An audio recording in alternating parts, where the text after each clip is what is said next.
Entonces, bueno, quizás para empezar esta charla, que esperemos sea lo más descontracturada posible, me gustaría que ustedes plantearan cómo han sentido su trabajo, cómo han concebido su trabajo y cómo eso ha ido variando a lo largo del tiempo, si es que lo ha hecho. Compañero Luis, toma la palabra.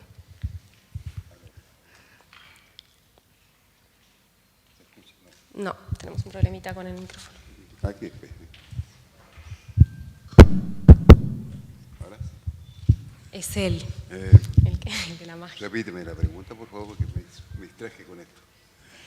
De alguna manera yo los definí, dije hay puntos en común, hay una sensibilidad compartida en los temas. Bueno, ¿cómo han concebido ustedes su trabajo? Bueno, en el caso mío, digamos, yo llegué a la fotografía por casualidad, porque la verdad de las cosas, que en la primera época, ¿cierto?, yo estaba estudiando pintura. Nos pescó el tráfago de los cambios,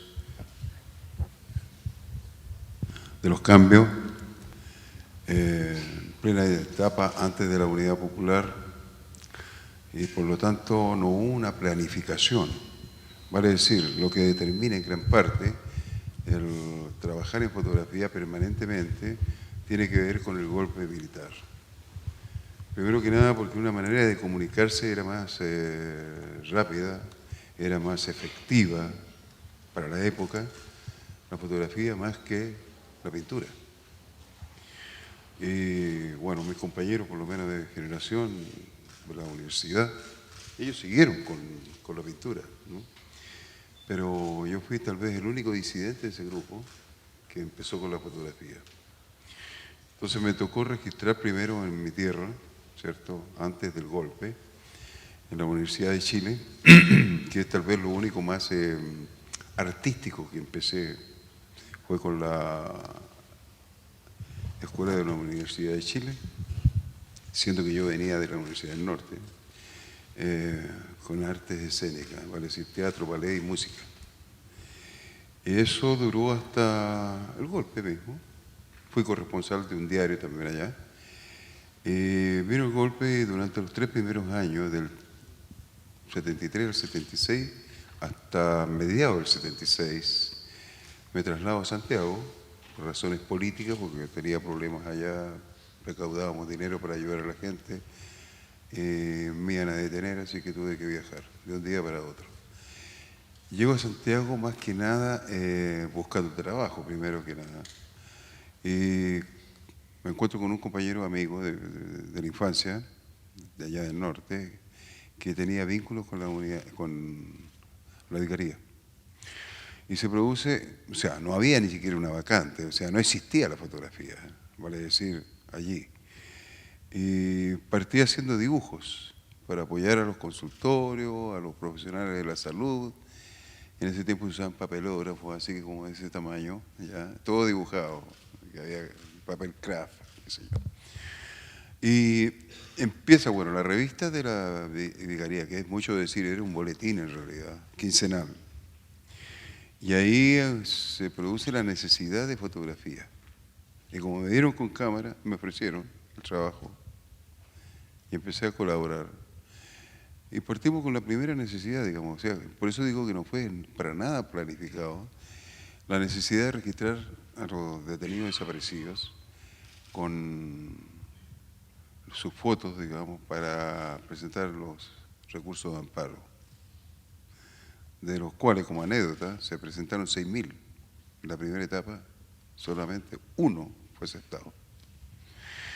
O sea, la justicia en Chile colaboró con Pinochet de una forma flagrante, descarada, diría yo. Y en la medida que empieza esa primera etapa, se empieza a ver la necesidad de no solamente registrar jurídicamente la parte, digamos, de detenido desaparecido, sino también todo lo que tenía que ver con la tortura, porque periódicamente llegaban varias personas que venían saliendo de los centros de detención. Y esto se produce, estamos hablando del 76, vale decir, del 73 al 76 la gente estuvo en campos de reclusión y de allí los mandan a a distintos lugares del país y empiezan a salir.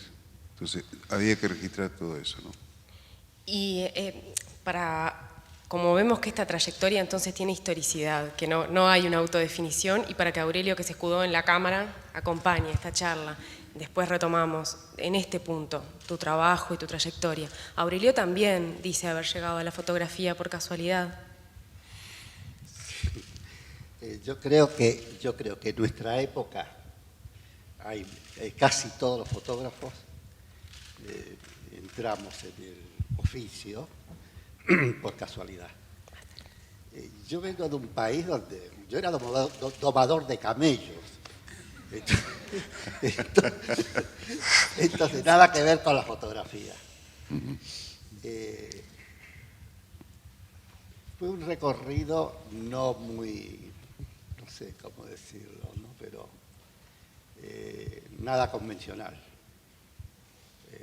Yo estaba por allá, por aquel Marruecos muy atrasado, donde que no practicaba la religión maometana, se le complicaba la cosa, donde la mujer usaba velo, todavía lo usa, el hombre turbante, en vez de, o sea, nuestra vestimenta y es la chilaba, que le dice, y el gorrito es el tarbush.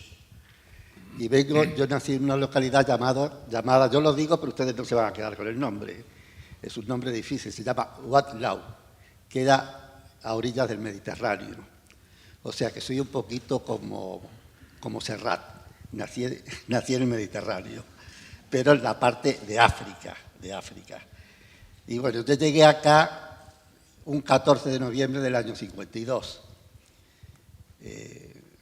No sé si contarles, porque muchos de los que viven aquí, o del equipo del Centro Municipal de Fotografía, ya conocen un poco la historia. O sea, yo llegué acá yo me metí de polizón allí en la isla de Gran Canaria, me metí en un barco italiano que se llamaba Andrea C. Y bueno, luego de una serie de negociaciones con el capitán del barco, llegamos a un acuerdo y me dejaron acá. Y acá llegué sin familia, sin dinero, con lo puesto, pero yo sabía que salía, o sea que no tendría problemas.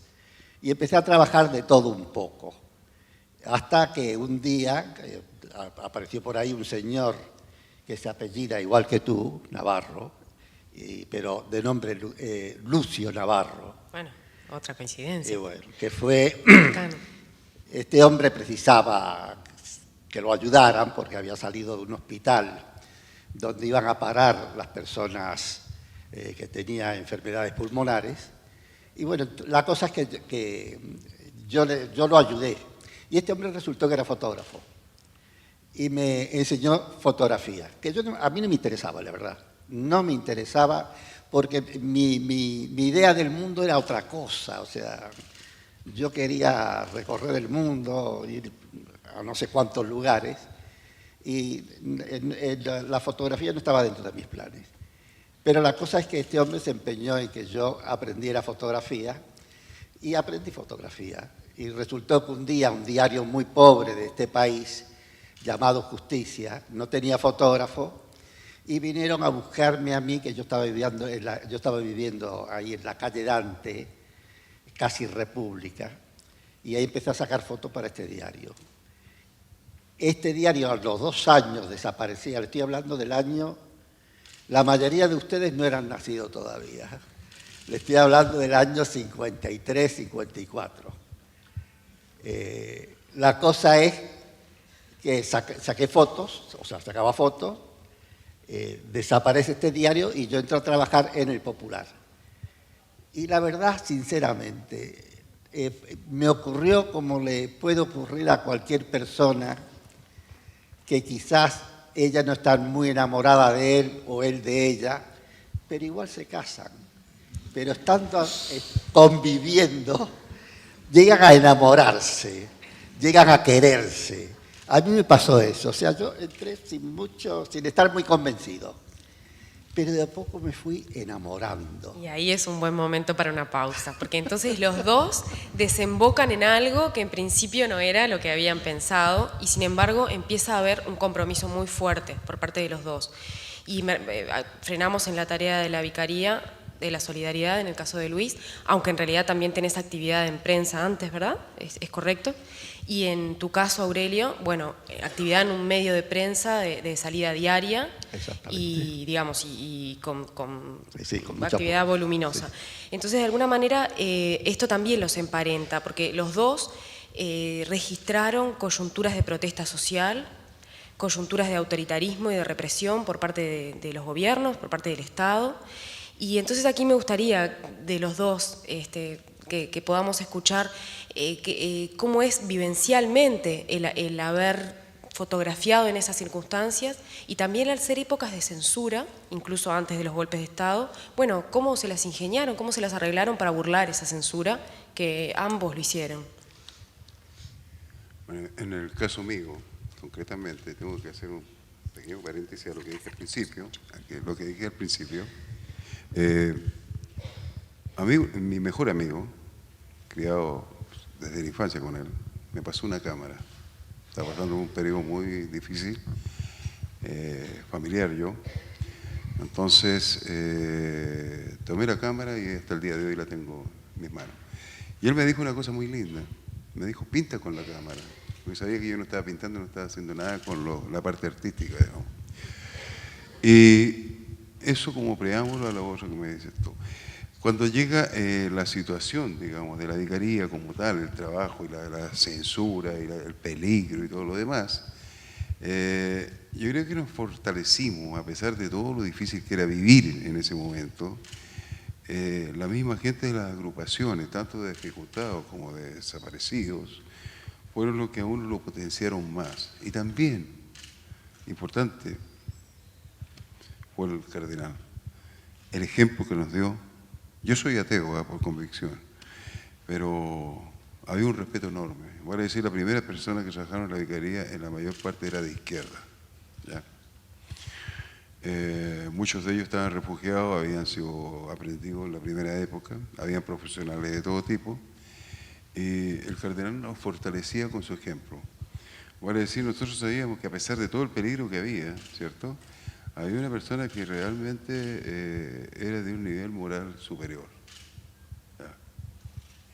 Yo creo que ese ejemplo que nos dio a todos los que trabajamos allí, todos, sin excepción, lo admirábamos a él mucho. Entonces la parte del peligro y todo lo demás, te digo, se fortalecía con la presencia de ellos y con la gente que estaba sufriendo. De tal manera que uno era uno más en ese grupo. O sea, de alguna manera, incluso la parte política quedaba en segundo plano. Porque cuando uno trabaja en derechos humanos, es increíble cómo se fortalece la unión con los que están sufriendo. ¿Ya? Por lo menos en el caso mío fue así. Bueno, ya que tú preguntas sobre el tema del peligro, era de todos los días. Vale decir, llamaban amenazándote. Muchas veces hicieron de tirarte un gato degollado en la puerta de tu casa. ¿Ya? Un poco lo que decía Julio en un momento que conversamos, ¿no? Cuando llegaba un auto y frenaba en la noche. No hay que olvidarse que en Chile, ojo, fueron como 10 años de toque de queda, sin parar. Y todo lo que está pasando en el país actualmente empieza allí. Para decir, la familia es completa. La única entretención que tenía era la televisión, porque ni al cine podían ir en la noche. Entonces la gente empieza a ver todos los programas que la dictadura, y que tiene mucho que ver con lo que dijo Julio hoy día, ¿ya? En que arman toda una estrategia, ¿no? Una estrategia en la cual te impiden pensar incluso. ¿Cuál era la entretención mayor de aquellos años? Es Escucha Chile, que era un programa de la Unión Soviética. Y ahí se sabían las cosas que nosotros incluso dentro del país no las sabíamos. Entonces hubo una presión cotidiana en todo sentido, o sea, una cultura de ocultar todo aquello que estaba pasando. Pero yo trabajaba en un lugar que trataba de hacer todo lo contrario, para decir, mostrar lo que estaba pasando. Ahora bien, me tocó, sin querer serlo, un personaje histórico, porque no había nadie más que sacara fotos. Vale decir, habían unos pocos que se atrevían, pero cuando tú sacabas una cámara en la calle, tenías 2 o 3 desconocidos de siempre amedrentándote. ¿Para qué querían la foto? Y la prohibición, ojo, de sacar cualquier cosa, vale decir, hasta edificios públicos te prohibían sacarlo. Entonces era muy, muy difícil desempeñar el trabajo que a uno le encargaban. Por lo demás, la credencial de la vicaría, mejor no mostrarla. Además, a mí sistemáticamente la Unión de Reporteros Gráficos, aún siendo digamos, amparado por los mejores profesionales que estaban en esos momentos sin trabajo, pero que eran eminencias dentro del periodismo chileno, uno para poder entrar a la Unión tenía que tener 3 recomendaciones. ¿Ya? Y yo, a pesar de llevar las mejores recomendaciones, nunca pude entrar. Siempre me rechazaron. Había un prontuario mediante. ¿Ah? Había otras informaciones, además. Lo que pasa es que tú intervenías también la Unión, ¿no? Y en el caso de Aurelio, que es un poco distinto, porque esto es en un contexto de dictadura y en un organismo de derechos humanos, el trabajo, el peligro, de alguna manera la adrenalina y el tratar de burlar a la censura antes del golpe de Estado en Uruguay. Mira, yo te digo lo siguiente, me siento un privilegiado, porque yo vine a hacer un montón de cosas que no existían en este país y que fueron naciendo.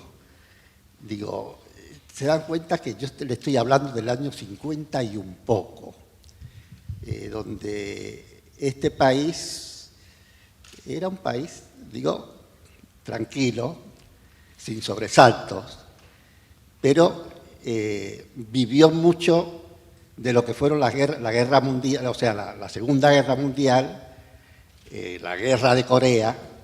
Aquello se terminó y este Uruguay ya no recibía los beneficios de aquellas guerras y se fue deteriorando el nivel de vida nuestro y se firmó la primer carta de intención y empezaron las luchas.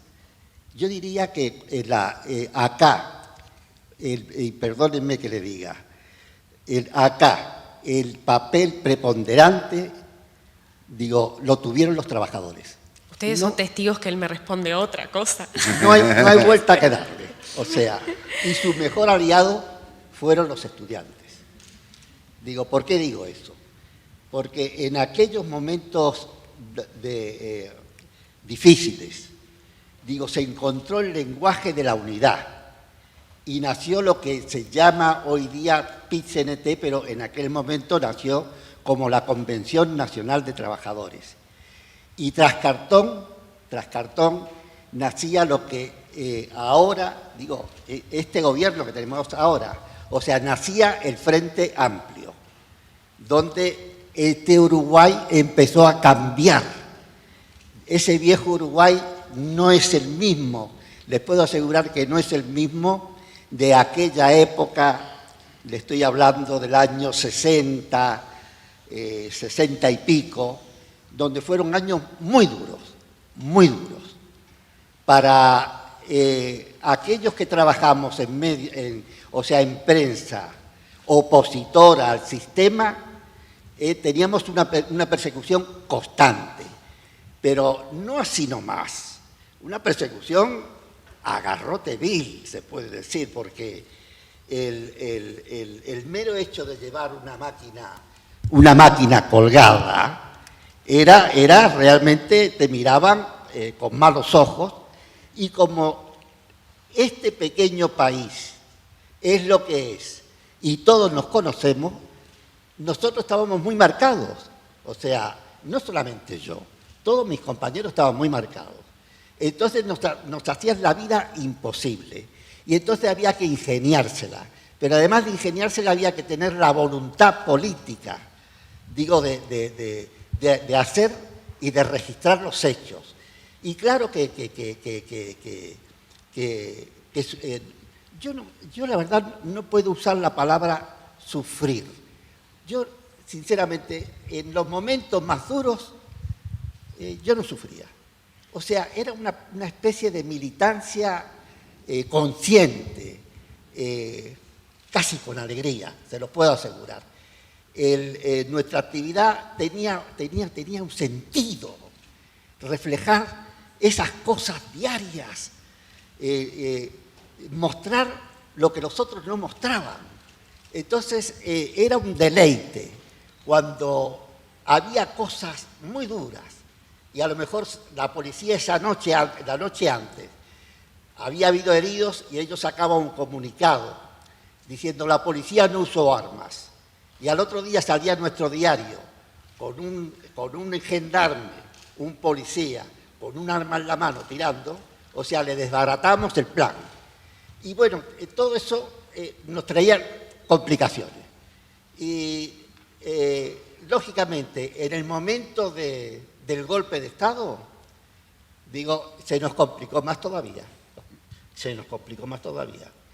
Pero la cosa era que había que registrar los hechos de todos los días, o sea, lo que pasó, lo que estaba pasando. Y bueno, nos encontró ahí en esa trinchera, al lado de la gente, que esa trinchera te protege. Porque muchas veces se suele decir, el ser de izquierda te cierra puertas. Y yo digo, es verdad, pero te abre otras también. Y eso es importante. Y nunca nos sentimos solos, o siempre nos sentimos al lado y rodeado por la gente y protegido por la gente. Entonces ahí es donde el trabajo se nos hacía fácil, capaz. Y el registrar, digo, todo lo que pasó, tuve el privilegio, el honor casi, de registrar la última sesión en el Parlamento, en la Cámara de Senadores, cuando el golpe de Estado. Y vi los discursos emocionados de los políticos de aquella época. No sé si tengo que cortar o sigo. No, está bien, la idea es que podamos ir hablando de varios temas, pero entonces capaz que después volvemos al día del golpe. Me gustaba la idea de que también pudieran dar algunas apreciaciones más personales, ¿no? Que tienen que ver con la trayectoria histórica de su trabajo, pero también con ustedes, con su forma de ser, de encarar, como vos planteabas recién, la política, la militancia, la vida. Entonces creo que también hay un punto de unión, que es que ambos son, como fotoperiodistas, como fotógrafos de calle, fundamentalmente, ¿no? Y me gustaba conversar hoy con todos, ¿cómo es para ustedes el aproximarse a las personas o a los temas que fotografían? El saber si han tenido alguna vez, si se han sentido incómodos, si han tenido límites en ese sentido. Yo creo que a mí me acompañó mucho la suerte también, ¿no? El equipo de periodistas que tenía la revista, la mayoría, era gente egresada de la Universidad Católica, gente de clase media alta, físicamente muy distintos a mí. Habían rubios, de ojos verdes, ojos azules, había gente de la democracia cristiana, que eran de clase media también. Entonces yo soy moreno, soy nortino, ¿ya? Entonces cuando íbamos a entrevistar, por ejemplo, a los distintos trabajadores, los portuarios, los obreros, los mineros, qué sé yo, hablaban conmigo, no hablaban con el periodista. Y ellos se sentían muy molestos, ¿ya? Siempre y yo obviamente no abría la boca, pero siempre al salir de la entrevista estaban como resentidos conmigo. Entonces había un problema ahí, ¿ya? Un problema hasta que un día, bueno, yo tengo mi carácter, ¿no? Y creo que todos los que me conocen lo saben. Hasta que un día agarré justamente al que siempre estaba reclamando y lo paré muy bien parado. Y le dije, mira, yo no tengo la culpa de tener cara de pobre. Bueno, tú tienes cara de rico, mala suerte tuya. Los obreros van a hablar siempre conmigo, no van a hablar contigo. Y la forma en que tú te diriges a ellos, además era muy joven, ¿no? Con muy poca experiencia. Yo siempre me hice respetar. Una cuestión de dignidad. O sea, yo no soporto la injusticia de ningún tipo, ¿ya? Y como te digo, los que me conocen, bueno, saben perfectamente que cuando me enojo, entonces reclamo por mis derechos. Y rayé la cancha, nunca más tuve problemas, ¿ya? ¿Cuántas veces fuimos a lugares, pero recónditos de Chile? Nosotros, durante esa época, reporteamos todo Chile. desde Chiloé hasta Arica. Bueno, no pasamos nunca a Punta Arenas, digamos, pero... y generalmente reporteábamos las distintas diócesis ya, de las provincias, y después lo primero que hacíamos era obviamente el obispo de turno, y partíamos a organizaciones sociales, sindicatos, qué sé yo, lo que quedaba, porque no hay que olvidarse que lo primero que desmembró la dictadura fueron los dirigentes sindicales. ¿Ya? La mayor parte de desaparecidos en Chile son dirigentes sindicales o dirigentes de los partidos de izquierda. De tal manera que una vez que demostré mi carácter, porque al principio como toda persona llegué un poco tímido, yo era provinciano además, Santiago es una gran capital, es grande, la gente tiene costumbres con las cuales yo no compartía, pero bueno, me tuve que adaptar. Esas dificultades de trabajo se solucionaron en gran parte a través del conocimiento con las personas. Bueno, después una de las cosas bonitas que había en la vicaría era que por lo menos había una peña donde la gente cantaba, donde habían los artistas como Iyapu, como tantos otros, a amenizar esas fiestas que siempre tenían un contenido social. Y en los grandes actores también hacían un sketch. Entonces era como una terapia, ¿te fijas? Para nosotros era como una terapia, porque la adrenalina era tan grande, estábamos todo el día con miedo, ¿ya? Que una de las formas es que el cardenal siempre apoyó ese tipo de cosas, ¿ya? Entonces se hacía una comida, se hacía una peña, la gente cantaba, había varios compañeros de la vicaría que tocaban guitarra o cantaban. Después se armó un conjunto folclórico, de tal manera que no nos aburríamos a pesar de todo. Había una convivencia muy leal. Ya cuando a alguien le pasaba algo, estaban todos pendientes de esa persona y la solidaridad se ejercitaba, digamos, se usaba. ¿Se me escucha? ¿Ahora? Aurelio, y quizás después también volvamos a Luis, porque me refiero incluso en un sentido más amplio, pensando en trabajos que trasciendan a los colectivos afectados durante la dictadura, pensando en los gitanos y pensando a la inversa, en ustedes con poder porque tienen la cámara. ¿Cuál es su límite? ¿Hasta dónde? ¿Qué fotografiar? ¿Qué no fotografiar? ¿Dónde hay un límite en Aurelio y Luis fotógrafo? O sea, no solamente en ustedes sintiéndose cómodos, sino a la inversa. Yo, sinceramente, en mi vida como fotógrafo de prensa, no, ¿cómo diría yo? No había obstáculos donde uno no pudiera llegar hasta el lugar del hecho para fotografiarlo.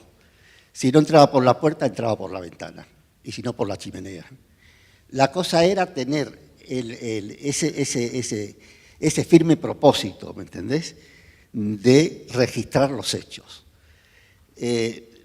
Yo, sinceramente, los momentos más felices de mi vida fueron esos, el registrar, el estar, no en combate, pero sí sabiendo que estaba haciendo una tarea que servía, que iba a reflejar al otro día en nuestro diario, que no escatimaba espacio para la fotografía, lo que ocurría en fábricas ocupadas, en marchas de obreros que venían cuando se cerraban su industria en el interior, o los cañeros de Artigas cuando venían con sus familias, caminando 600 kilómetros, con los pies descalzos y llagados. O sea, todas esas cosas, era maravilloso registrarlas. Yo, sinceramente, no hay cosa más bonita que la lucha en ese sentido. O sea, le estoy hablando con el corazón, con la mano, o con el corazón en la mano en el corazón, no sé. Pero era, te ingeniabas. Yo recuerdo, fíjense ustedes, cuando el golpe de Estado aquí en este país, que fue un 27 de junio del año 73, la consigna de la Central de Trabajadores era que cada uno ocupásemos nuestro lugar de trabajo. Entonces yo cuando me dijeron eso en el diario, el director del diario dijo, compañero, aquí hay que ocupar. Yo me paré como si tuviese un resorte y dije, no, los fotógrafos no podemos ocupar. Los fotógrafos tenemos que ir a registrar la historia. Y el director quedó como, y dice, sabes que tienes razón. Dice, pero está bien, andar a registrar la historia. Y no había transporte, y había que ir caminando. Y además con esta ciudad plagada de policías y ejércitos. Y sin embargo nos ingeniamos para llegar a esos lugares ocupados por los trabajadores para hacer las fotos. Al llegar allí, ¿qué nos encontramos? Con trabajadores que estaban desconectados. En aquel tiempo, Montevideo, no había teléfono, o sea, los teléfonos estaban en un bar o en la casa del doctor. Pero los demás no tenían teléfono, entonces estaban desconectados. Y cuando llegábamos nosotros para sacar la foto, querían saber qué estaba ocurriendo en otras fábricas, en otro lugar.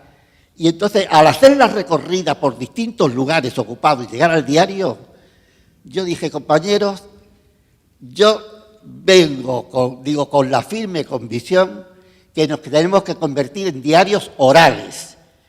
Digo, y tengo aquí una cantidad de fotos. Y vamos a ir a decirle a la gente lo que está ocurriendo en ANCAP, en Nervión, en el BAO, en el Frigorífico Nacional, en el CASMO, que es una mutualista particular, o en el Hospital de Clínica. Y vamos a mostrarle las fotos, diciendo ANCAP no está refinando, o el CASMO está ocupado, o Nervión, que era una fábrica metalúrgica, está ocupada. Y entonces nos convertimos en diarios orales, pero además jugando un papel preponderante la foto. No somos el ombligo del mundo. Compañeros, compañeras fotógrafas acá. No somos el ombligo del mundo. Pero la fotografía tiene importancia, mucha importancia. Fíjese, tiene tanta importancia, que en la guerra de Vietnam, esa guerra que muchos de ustedes, habrán leído o escuchado, porque no habían nacido en esa época. Fue una guerra terrible. Y sin embargo fueron las fotos de esa muchacha quemada por el napalm, o aquel hombre donde le pegaron un tiro en la sien y le salía la bala por aquí, donde el pueblo norteamericano vio el horror de aquella guerra. Y fue la fotografía. Pero en esta guerra reciente, en Irak, por ejemplo, prohibían a la prensa el estar y registrar. Digo, parece mentira, ¿no? Pero una cosita tan chica, tan poca cosa, como una máquina fotográfica, se convierte en un arma, formidable, para denunciar el horror, los crímenes y mil cosas más. ¿Cómo ves lo que dice Aurelio? ¿Crees que la fotografía tiene un papel especial en lo que son la comprensión o la visibilización de los temas sociales? Yo pienso igual que Aurelio, ¿no? La fotografía bien usada es un arma muy poderosa. Lo que él hace referencia a la guerra de Vietnam es absolutamente cierto. O sea, cuando los norteamericanos empezaron a ver los cadáveres que traían, ¿no?, en bolsas, que fueron miles, la opinión pública fue la que determinó cambiar la política agresiva de Estados Unidos en ese momento. Y también determinó, ojo, lo mismo que dijo Aurelio, que para la siguiente guerra no se han podido registrar. De hecho, yo me acuerdo perfectamente, la primera guerra que hubo en el Medio Oriente, eran lucecitas en la noche que corrían para arriba y para abajo, pero no se veía ningún detalle. A lo máximo se veían los pozos petroleros incendiados, ¿no? Eso como un paréntesis. Ahora bien, en el caso concreto, yo como fotógrafo, me di cuenta que estaba en un lugar que estaba registrando la historia. Y por el hecho, y no porque yo lo diga, o sea, hay todo un estudio teórico en Chile que han llegado a la misma determinación. Tuve la fortuna de estar allí, ¿ya? Del 73 al 76 hay un vacío en la fotografía chilena. Gracias a ese boletín tan chico, que es el único órgano de prensa disidente frente a la situación que pasaba allí. Entonces no era una cosa de ego o de creerse pero había una adrenalina que te hacía asegurar, además, la precariedad de los materiales que uno usaba, porque resulta que, para que tengan una idea, sobre todo los compañeros chilenos que están acá, yo manejaba ese laboratorio con 5.000 pesos al mes para papel, insumos de todo tipo, y además estábamos en un tercer piso donde hacían 30 grados de calor para revelar. Una serie de dificultades. La primera empleadora que tuvimos es esa que usaban los niños en Estados Unidos, unas que parecían ollas invertidas, ¿sí? ¿Ya? Unas cositas chicas, que a lo sumo te daban, bueno, tenías que tirar al suelo para hacer una foto decente, grande, digamos. Eso como dificultades para trabajar, pero sí había muchas ganas de hacerlo, porque cuando tú te encuentras con esa terrible realidad que estábamos viendo día a día, ojo, que llegaban decenas de personas todos los días a denunciar cosas, ¿ya? Y cuando a ti te dicen, por ejemplo, mira, hay que sacar esta casa de seguridad. Yo tenía una cámara con un lente normal y nada más. No tenía gran angular, no tenía tele. Yo toda la primera parte que hice el trabajo de la vicaría fue con una cámara normal. Y tuve que arriesgarme y sacar casas de seguridad, ¿ya? Sacar incluso el cuartel central de Adina en la noche, antes del toque de queda. ¿Y tú crees que me llevan en auto? Nada. La primera toma de terreno que hubo en Santiago, yo me fui a amanecer con los pobladores que nos pasaron el dato que iban a tomarse. Al día siguiente se llevaron presos hasta los perros. Y a mí me sacaron los pobladores para salvar los rollos. ¿Te fijas? Entonces, obviamente que había peligro. Y no todos jugaron el mismo rol. Ojo, muchas veces los periodistas a mí no me acompañaron. Yo fui solo. Me gané incluso un sobrenombre, me pusieron el piérdete una. Bueno, nunca me negué a ir a ninguna de esas cosas. A mí me gustaría usar algunos de los minutos finales de la entrevista para el público, saber si hay preguntas para ambos o para alguno de...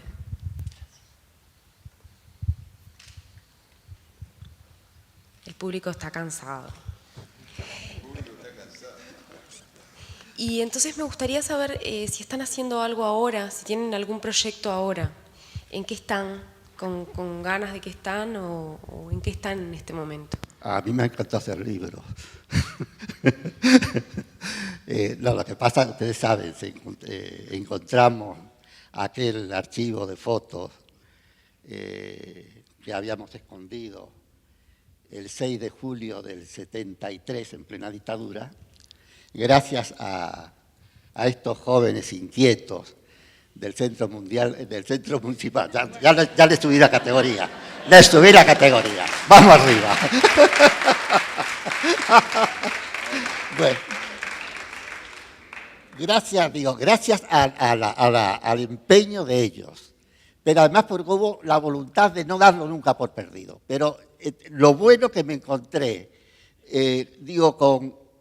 como decía ayer la intendenta de Montevideo, la compañera Ana, son una cosa fabulosa, porque se toman, no solamente el trabajo que tienen que hacer de 6, 7 u 8 horas, sino más, quieren más. O sea, ya no le basta con la fotografía, libros, ya no le basta con el libro, quieren hacer documentales o sea, películas, ya no, y ese es el espíritu que a mí me encanta que tenga la gente.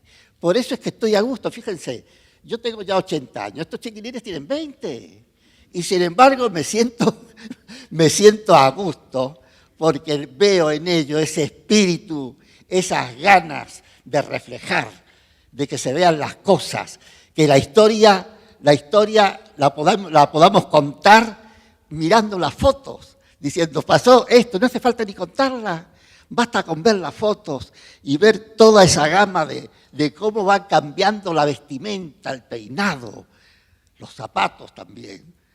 Y uno realmente dice, esto es historia pura. Además, estamos en la época de la imagen y eso tiene mucha fuerza.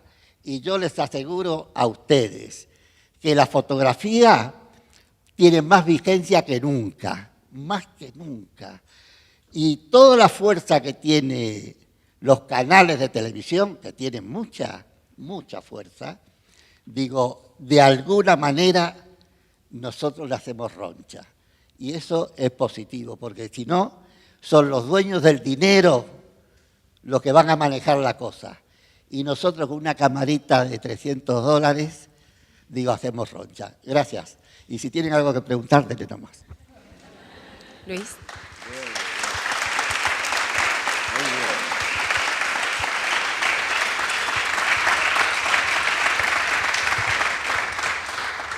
Tú haces la pregunta recurrente. Cuando uno ya tiene sus años, la gente siempre le pregunta lo mismo. ¿Qué estás haciendo ahora? Yo nunca he dejado de hacer fotografía, excepto el año pasado, que tuve un problema en la vista, en la cual estuve muy bajoneado, digamos. Y no me operaban porque me fui a la salud pública, ¿no? No me atendieron durante un año y yo cada día veía menos, entonces el ánimo era por los suelos.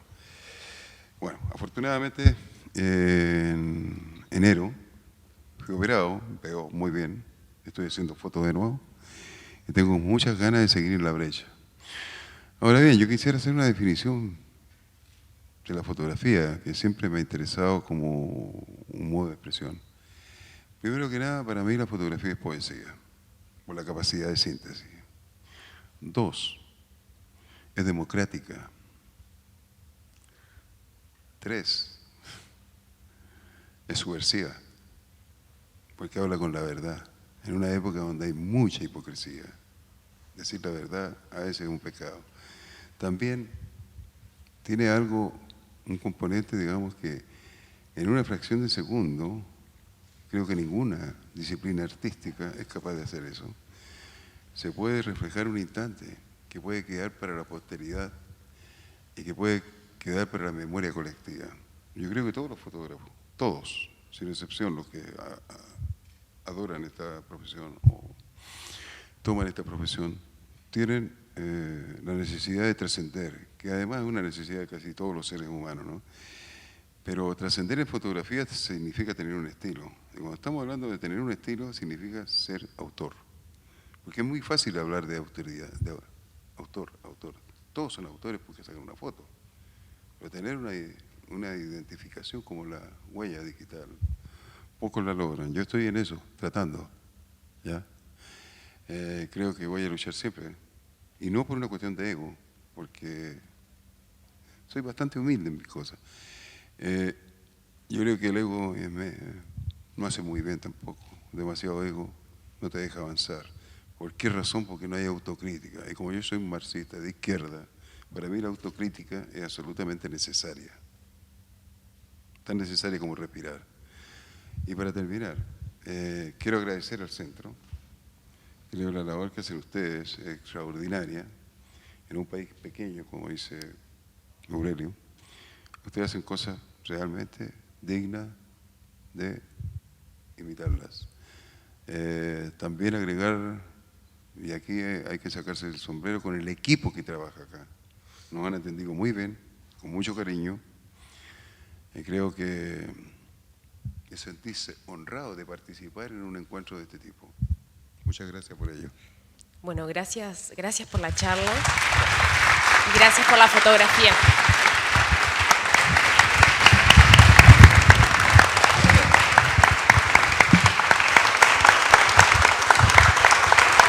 Muy bien, compañero Luis.